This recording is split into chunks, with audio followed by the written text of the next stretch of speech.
What is up, guys? I'm here to talk about Star Wars Episode 8, The Last Jedi.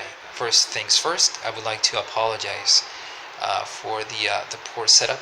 Um, I'm recording this on my phone, and this is my workplace.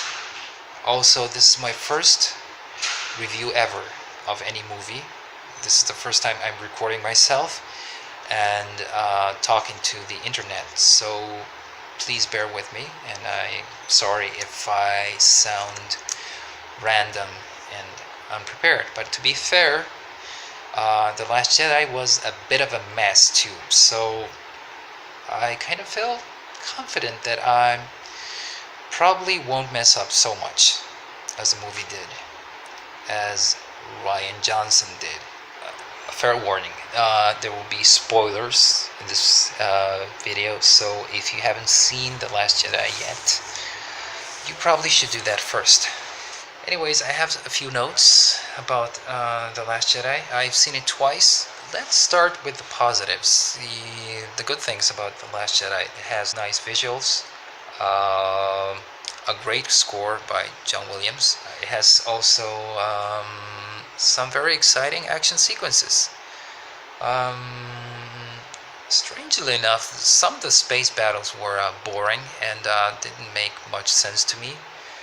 For instance, the Rebel Alliance, the Resistance, seem to have exhausted or lost their fleet of White Wings, proton torpedoes, and ion cannons, and they seem to have switched to large, bulky, heavy, slow ships that are reminiscent of the Second World War bombers, and those become easy targets. The movie also has been getting a lot of flack for not answering a lot of questions that were set up by the previous movie regarding some of the characters, like Rey's origin story and Supreme Leader Snoke. For me, the script is written in such a poor way that it not only avoids answering those lingering questions, but it also repeats information that we already know. I'll give you an example.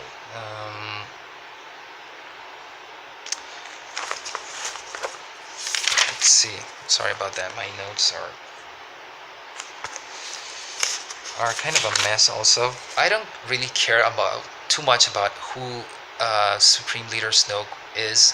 There are a lot of theories out there. The thing that The Last Jedi should have addressed is not who he is, but who he is to Kylo and Luke Skywalker specifically. I mean, how was he able to turn Kylo Ren over to the dark side? I think that's a much more interesting question. Kylo is family to Skywalker. He is his nephew. He is the son of Han and Leia. But at no point in the movie you feel like there's this connection between those characters. So who is Snoke to Kylo? Was he a former student of Luke? Was he just some random dark force user that just Kylo met by chance? Or was it an acquaintance or a former enemy of Luke Skywalker that he probably faced down at some point when he was teaching at his academy? The story should have been much more elaborate. Also, there's very little exploration of Luke Skywalker, and by that I mean his recent past. It's been 30 years since we last saw Luke, so at least in parts they should have let us know how much Luke has changed. Of course, we see that, but I mean, how was Luke as a teacher, and how many students did he have? Was anyone special to him? Did he get married? Did he, broke the rules of the Jedi, if any? Was he more of progressive, to use a term that is, people are using so much these days? Uh, what what did Luke exactly teach at his academy? What kind of a teacher was he, and how much did he lose? Another thing that the Last Jedi should have addressed is give more layers to Kylo's betrayal of Luke. It's meaningless when you say, yeah, Kylo was seduced by the dark side, and Snoke had twisted him in his heart, and just for the sake of being evil, he betrayed Luke. But why exactly? What was he to gain by doing that? Uh, what was his motivation? I mean, why didn't just Snoke um, order Kylo to keep pretending? Have a mole inside the Luke's Jedi Academy. So what was the purpose of it all? Kylo could have betrayed Luke for any number of reasons. That he should be Grand Master of the Jedi Order, and he should, set uh, the right direction for all the Jedi Order. Because you have to remember that there was a rebirth after. That's why Episode 6 was called Return of the Jedi, because the Jedi were extinct and they had become legends. And now that Luke was around and trained himself mostly, he got a little bit of instruction from Yoda and Obi-Wan, but basically he trained himself to be a Jedi Knight, and then eventually became a Jedi Master. So maybe Kylo felt that this new Jedi Order was not going to work out, and that he had the right idea. So that's something that, for example, because The Force Awakens was mostly a retread of classic Star Wars, The Last Jedi could have introduced those twists and focused the story of this new trilogy. And instead of being the classic good versus evil, Empire versus Rebellion, Sith versus Jedi, and it eventually it just devolves again into that, sadly, in the story. The conflict should have been the future of the Jedi Order, what the Jedi should be, and where they should go from here on out. So the movie just, because Rian Johnson is such a lackluster writer, you can tell that he's not a very good writer, and and the script is written so haphazardly, and Rian Johnson has a style where he tries to go around a problem in the story, I mean, and he makes up stuff without analyzing the if there is logic behind them, and if those patches that he creates actually solve anything or create more problems than they solve. And sorry, my notes are kind of messy, just like the film.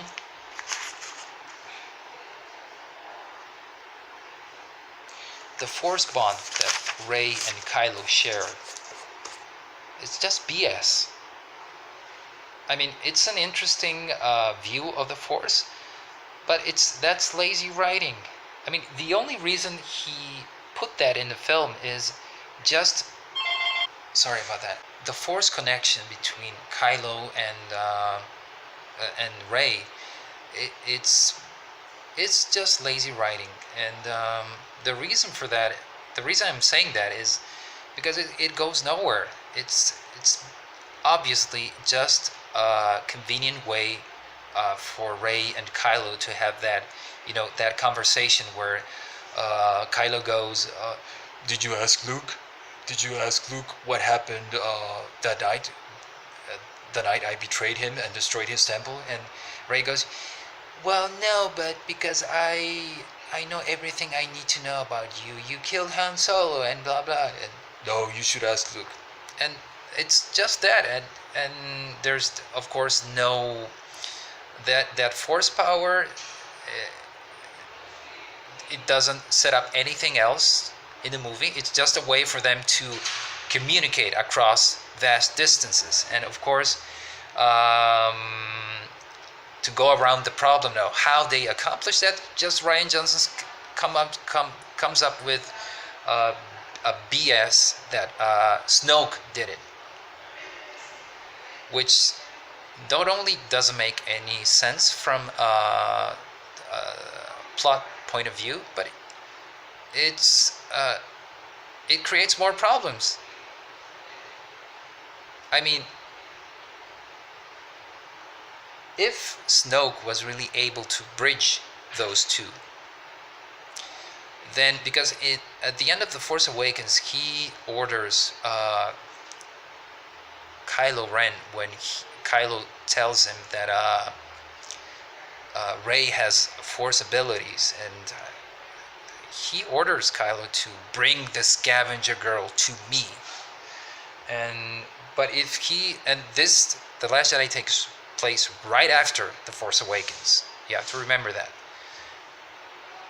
If he was able to bridge those two, that means that not only Snoke knows who Rey is, but in order to connect her to Kylo, he would have to know where Rey is.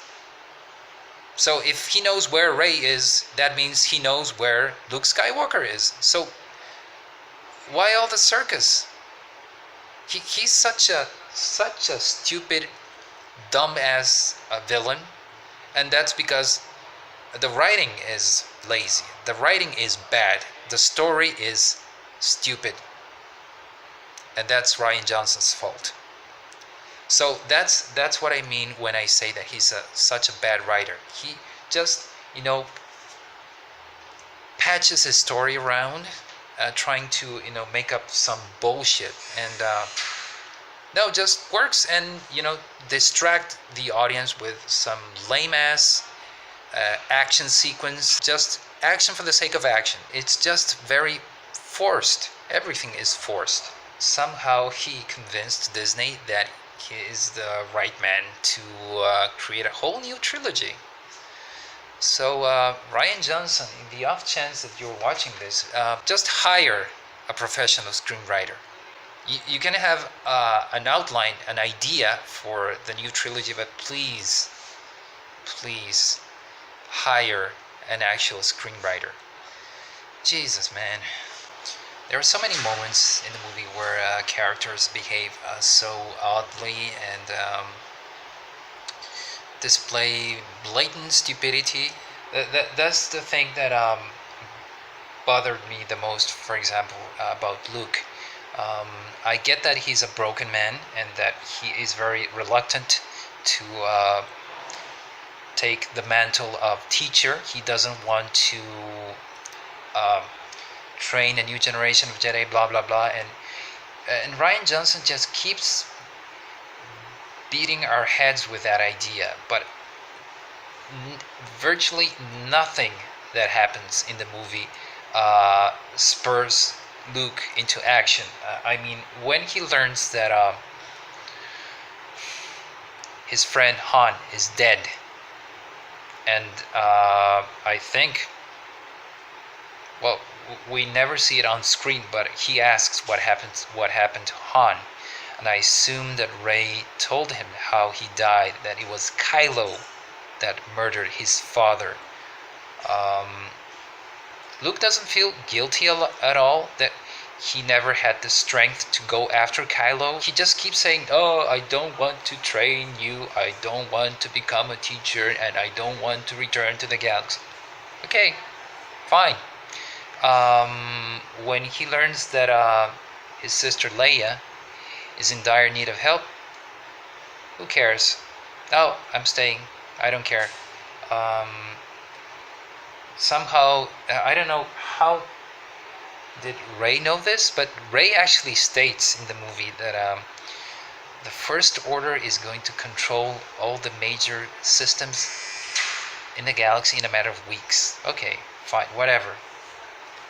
Apparently the entire galactic New Republic was just condensed into one tiny star system that the First Order blew up with Starkiller Base. Whatever. Just another example of stupid, lazy writing. Okay, fine. Does that spur Luke into action, or just question his belief that maybe I should consider returning? Maybe this is a sign. Maybe it's the Force that brought Rey here. No, I don't care. Okay, fine. Luke's new impressive ability to for astral projection, Force astral projection, where he stays. Yeah, he's so stuck on staying where he is. So instead of physically going to where he is needed, he actually sits on his ass and conjures up some amazing Force ability that in the end costs him his life. So he astral projects himself to another system, the planet where the resistance is at the end, which is interesting because supposedly he had cut himself off from the Force. So how was he able to learn that? I don't know. Maybe it was Yoda, who was not only able to command a lightning to strike at the old Jedi temple, but maybe he gave Luke that power. That's so fucking lazy writing. So it's just Deus Ex Machina after Deus Ex Machina. Nothing. There's no foreshadowing. It's just one stupid action sequence after another, and that's why The Last Jedi is a big mess. It's the writing mostly. You can say it has tone issues. It has too many jokes. Some say it has politics in it. I don't know about that, but it's just the fucking writing, Rian Johnson. And anyways, I'm not gonna get into the Canto Bight planet, the Casino Royale segment where it's just very much inconsequential to the plot, and where sadly Finn is underused. There's one point where Poe confronts the who I believe is the biggest villain of this movie, Vice Admiral Holdo. And all she had to do was explain Poe what the plan was, and that's bad writing. The infamous Leia scene, and you guys have seen that scene, and well, it's so bizarre. And I know this is Star Wars, and Star Wars has never been known for its scientific accuracy, but man, that scene just pushes your suspension of disbelief to the limit, and that was so fucking bizarre. And not only that, but it doesn't. What was the point of it doing that? I mean, it doesn't set up anything else in the movie. What was the point of that? To show that Leia is powerful in the Force, but she never uses her power later in the movie. And it leads to nothing. She slips into a coma after she's rescued, and then she wakes up. She was pulled Dammer in the face, and then it's back to business. So it's inconsequential. So I was expecting they did that for a reason, but no, it's something that it's in there. It's just Rian Johnson showing off again, and showing his bad writing skills, and it's just super weird and super bizarre and, you know, meaningless. Whoops. I'm very sorry about that, guys. And well, the video was interrupted because that was earlier today at the office, and I had some stuff to do, and I was also constantly interrupted, and so I wasn't able to finish up. As you could see, there's so much I had in my mind about the Last Jedi. I still have many more issues, story-wise especially, and there are many points that I could touch on. I could touch upon, and I could go all day and all night in this case. And so, but I'm gonna call it a night. And just I want to thank you for listening to me. If you made it this far into the video, and I would also like to know what were your impressions on the movie. Did you like it? Did you hate it? What were some of the things that you wish you could change about it? Do you have any theories or ideas as to why this happened? How Disney allowed this to happen? What was Rian Johnson's intent? And anyways, whatever you want to comment, feel free to drop a few lines in the comment section. And I really appreciate your listening to me. And this has been a catharsis for me. And so thank you very much for that. And I'll see you guys next time. Bye.